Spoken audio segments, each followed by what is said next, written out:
Hello everybody, welcome to my channel. ఈరోజు ఈ వీడియోలో చాలా టేస్టీ మెంతి కూర రైస్ చేసుకుందాము. ఇది లంచ్ టైంలో కానీ డిన్నర్కి కానీ బాగుంటుంది. దీనికోసం 2 కట్టల మెంతి కూరని కట్ చేసి పెట్టుకోవాలి. అలానే ఒక బౌల్లో 2 గ్లాసులు బియ్యం తీసుకొని వాటిని కూడా వాష్ చేసి పెట్టుకుందాము. ఒక మందంగా ఉన్న గిన్నెలో కొంచెం నెయ్యి వేస్తున్నాను. దీంట్లో మసాలా దినుసులు కూడా యాడ్ చేద్దాం.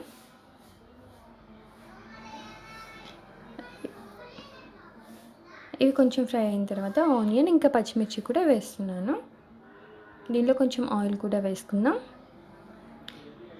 దీనిలో కొంచెం అల్లం వెల్లుల్లి పేస్ట్ వేస్తున్నాను. ఇది పచ్చివాసన పోయే వరకు కూడా ఇలా ఆనియన్స్లో ఫ్రై చేసుకున్నాము. ఇప్పుడు కొంచెం పసుపు అలానే ఉప్పు కూడా యాడ్ చేస్తున్నాను. ఈ పసుపు ఎల్లో కలర్ నచ్చిన వాళ్ళు పసుపుని స్కిప్ చేయొచ్చు.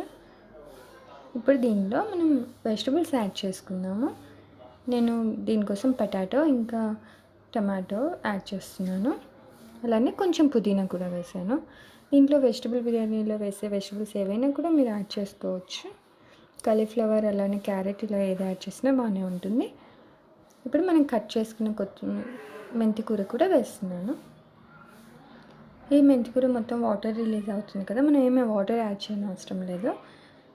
ఇదంతా కుక్ అయ్యే వరకు కూడా ఒక 3 minutes మూత పెట్టి ఉడికించుకోవాలి. ఇది ఉడికిపోయింది. దీంట్లో వాటర్ పోస్తున్నాను.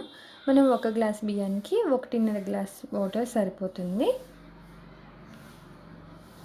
2 కప్స్కి బియ్యానికి 3 గ్లాసుల వాటర్ పోసాను. ఇప్పుడు వాటర్ బాయిల్ అయ్యే వరకు వెయిట్ చేద్దాం.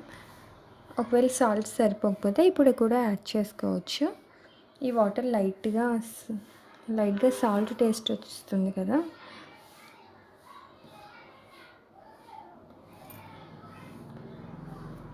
ఈ వాటర్ లైట్గా సాల్ట్ టేస్ట్ వస్తే సరిపోతుంది. ఇప్పుడు వాటర్ బాయిల్ అయ్యాయి. దీంట్లో మనం వాష్ చేసుకున్న రైస్ని కూడా యాడ్ చేసుకుందాం.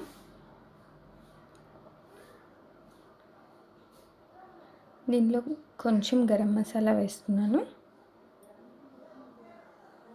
ఒక 1/2 టీ స్పూన్ సరిపోతుంది. ఇప్పుడు ఇవన్నీ కూడా అన్నీ కలిపేసుకొని మూత పెట్టి రైస్ కుక్ అయ్యే వరకు ఉడికించుకోవాలి. అంతే, మనకి మెంతి కూర రైస్ రెడీ అయిపోతుంది. ఇది రైతాతో చాలా బాగుంటుంది. ఇలా ఉడక తినడానికి కూడా బాగుంటుంది.